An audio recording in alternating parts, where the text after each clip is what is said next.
मैं इस press conference में हार्दिक स्वागत करता हूं और हार्दिक अभिनंदन करता हूं। मीडिया के माध्यम से मैं राजाखेड़ा के सम्मानीय विधायक मेरे छोटे भाई रोहित वोरा जी को दो सवाल पूछना चाहता हूं। कई दिनों से मैं टीवी पे बैठ के देख रहा हूं, कांग्रेस में जो उथल-पुथल चल रही है उससे मेरा कोई लेना देना नहीं है, लेकिन राजाखेड़ा के विधायक ने टीवी पे आके एक जोरदार भाषण दिया, एक सफाई दी कि मैं कांग्रेसी हूँ। ये पूरी दुनिया जानती है कि वो कांग्रेस के सिंबल से इलेक्शन जीत के आए हैं और वो कांग्रेसी हैं। लेकिन उन्होंने ये कहा है कि मैं 4 पीढ़ी से कांग्रेसी हूँ और कांग्रेस के हमारा परिवार वफादार सिपाही है। तो मैं रोहित वोरा जी को ये कहना चाहूँगा कि आप जनता से और ख़ासकर उस पीढ़ी से कुछ चीज़ें छुपा रहे हो जिनकी उम्र 30 साल से कम है। आप उन तथ्यों को छुपा रहे हैं क्योंकि जब सन 77 के अंदर इलेक्शन हुआ, उससे पहले जब कांग्रेस की सरकार थी 71 से 76 के बीच में, सम्मानीय प्रद्युम्न सिंह जी मंत्री के पद पे थे कांग्रेस। 77 के अंदर जब इलेक्शन हुआ तो धौलपुर से बनवारी लाल जी लड़े कांग्रेस से, बाड़ी से स्वर्गीय नेताजी लड़े और कांग्रेस के सिंबल पे राजाखेड़ा से स्वर्गीय सूबेदार सिंह जी इलेक्शन लड़े। अब उन तीनों के पास तो कांग्रेस का सिंबल था जो उस वक्त गाय बछड़ा था। सम्मानीय प्रद्युम्न सिंह जी उस टाइम जब इलेक्शन लड़ रहे थे राजाखेड़ा से तो उनका सिंबल ऊंट का था। तो मेरे भाई रोहित वोरा जी, मैं इस टीवी के माध्यम से, मीडिया के माध्यम से, पब्लिक के माध्यम से आपको याद दिलाना चाहता हूं कि कांग्रेस का कभी भी सिंबल ऊंट नहीं रहा। इसका मतलब आपके पिताजी ने कांग्रेस छोड़ के कांग्रेस के खिलाफ इलेक्शन लड़ा। दैट मीन्स आपका परिवार परिस्थितियों से कांग्रेस में आता रहा है, जाता रहा है। आप पक्के कांग्रेसी वफादार कभी नहीं रहे, परिस्थितियों से आपने कांग्रेस के टिकट पे इलेक्शन लड़ा। दूसरी बात, अगर वो इतने समर्पित कांग्रेसी थे, कांग्रेस के प्रति रहे, तो सन 85 के अंदर जब स्वर्गीय राजीव गांधी जी ने किन्हीं कारणों से सम्मानीय प्रद्युम्न सिंह जी को जब टिकट नहीं दिया और उनके परिवार में कोई और आदमी लड़ा, तो उस वक्त इलेक्शनों के खातिर श्रीमान प्रद्युम्न सिंह जी को जिला कांग्रेस कमेटी धौलपुर ने कांग्रेस पार्टी से निष्कासन किया। कुछ तो कारण रहे होंगे जिनको कांग्रेस से निष्कासन किया गया। उसके बाद स्वर्गीय श्री नवल किशोर शर्मा जी जो प्रदेश कांग्रेस के अध्यक्ष थे, उन्होंने भी इस निष्कासन को मंजूर किया। जिला कांग्रेस कमेटी से निष्कासन होना, प्रदेश कांग्रेस कमेटी से निष्कासन होना, इस बात का सबूत है कि जिस आदमी को पार्टी से निकाला गया है उसकी कुछ गतिविधियां ऐसी रही होंगी जिसको पार्टी के हित में नहीं होती हैं, पार्टी को नुकसान हुआ है। तो 2 बार ऐसा हुआ है, तो मैं नहीं समझता और जनता भी समझेगी। और रोहित वोरा जी का भी ध्यान दिलाना चाहता हूँ कि आपका परिवार परिस्थितियों से कांग्रेस में रहा है, लेकिन आपको कि हम पूछते नहीं कांग्रेस ही हैं, ये तथ्य छुपाना है। आपको पब्लिक के बीच में आके मीडिया के माध्यम से इसको सफाई देनी चाहिए।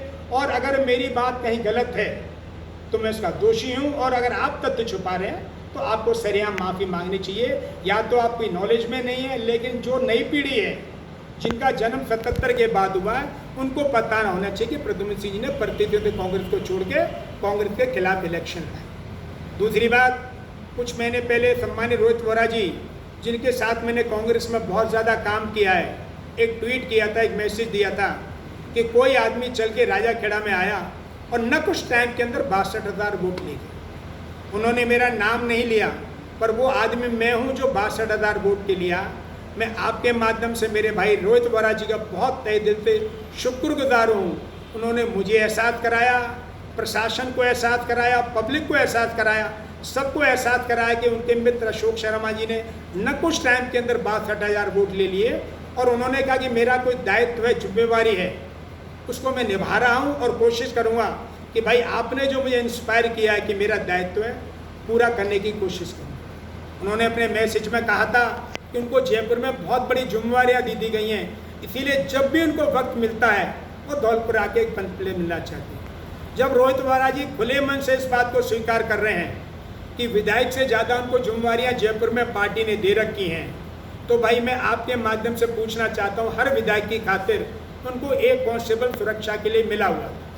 अब अचानक पिछले 4 महीने में जब लोगों का नरेगा उसमें कोरोना के माध्यम से आना जाना नहीं हो रहा है, लोग घरों से नहीं निकल रहे हैं, तो ऐसी क्या बात हो गई ऐसी क्या सुरक्षा हो गई, ऐसा क्या भय हो गया, ऐसा क्या रोहित वरा जी को डर हो गया कि उन्होंने सरकार से 2 कांस्टेबल की डिमांड की है और राजस्थान सरकार ने एसपी साहब के माध्यम से धौलपुर में इनको 2 कांस्टेबल प्रोवाइड किए। एसपी साहब तो नए आए हैं, ये गवर्नमेंट ऑर्डर आया होगा। तो मैं आपके माध्यम से सम्मानीय वोरा जी से पूछूंगा कि भाई अचानक आपको किनसे डर पैदा हो गया, आपको कौन मार रहा है?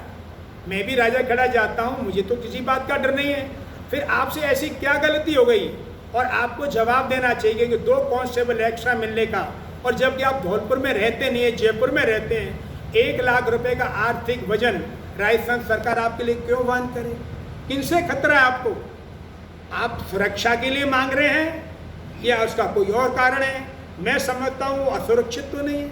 और धौलपुर की परंपरा रही है, मैं भी अब्दुल सगीर साहब से इलेक्शन लड़ा, हम लोग तो तहे दिल से एक दूसरे का सम्मान स्वीकार करते हैं। और मैंने भी रोहित वरा जी से शुरू से कहा है कि राजनीतिक परिस्थितियाँ विपरीत होने का मतलब ये नहीं कि मैं आपके साथ सामाजिक रूप से जुड़ा हुआ नहीं, मेरी तरफ से भी नहीं, पब्लिक की तरफ से नहीं। जब वो भयभीत नहीं है तो रोहित वरा जी को ये बात बतानी चाहिए कि ऐसा क्या कारण है कि उनको अचानक, और जबकि वो ट्वीट में इस बात को मानते हैं, मैं ज़्यादातर जयपुर रहता हूँ और जयपुर में तो सभी सुरक्षित हैं, तो फिर धौलपुर में वो किससे सुरक्षा महसूस कर रहे हैं, किससे डर महसूस कर रहे हैं? और जिनसे डर है उनके खिलाफ वो पुलिस में कार्रवाई करें। तो मैं आपके माध्यम से 2 दबाव चाहता हूँ कि इन परिस्थितियों में अचानक ये बदलाव क्यों आया? पहली बात, भाई रोहित वरा जी आप कांग्रेस के सिंबल से इलेक्शन लड़े, आप जीते, सिंबलिक रूप से सब जानते हैं आप कांग्रेस के आदमी हैं, और बीजेपी का तो इसमें इशू नहीं था, बीजेपी तो इसमें विभाजन में इसमें है ही नहीं।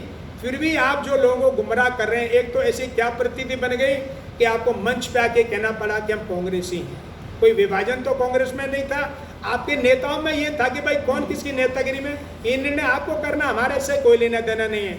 तो एक तो आपने जनता को गुमराह किया, ये कह कि हमारी 4 पीढ़ी से कांग्रेसी हैं और हम वफादार हैं, आपने तथ्य छुपाए हैं। इसका सबूत मैं 77 के इलेक्शन में जिला कांग्रेस की कमेटी की जो रीडिंग है उसमें दे सकता हूँ। दूसरी बात, पुनः आपने सुरक्षा क्यों मांगी है? इन दोनों सवालों का जवाब आपको मीडिया के माध्यम से बताना चाहिए। और हमें एक आम नागरिक होने के बाद ये अधिकार है कि कोई भी खर्चा जब वाहन सरकार करती है तो पता होना चाहिए किस परिस्थिति में सरकार का ये वजन डाला जा रहा है, खासकर उस वक्त जब एमएलए से के फंड को ले लिया सरकार ने। दैट मीन्स कि परिस्थितियों बस पैसा नहीं है और राज को जरूरत है। आपके माध्यम से ये 2 मेरे सवाल हैं। आप लोग यहाँ पधारे, आप लोगों ने कोरोना में जो हमको बताया है, सहयोग दिया है और धौलपुर सुरक्षित महसूस कराया है, उसके लिए मैं आप सभी मीडिया कर्मियों का तहे दिल से शुक्रगुजार हूँ। इसी उम्मीद, इसी आशा और विश्वास के साथ कि भविष्य में भी आप हमारा मार्गदर्शन करेंगे, सहयोग करेंगे और धौलपुर की जो भी प्रोग्रेस होगी हम लोग सभी कंधे से कंधा मिला के काम करेंगे। आप सबका पुनः बहुत बहुत धन्यवाद।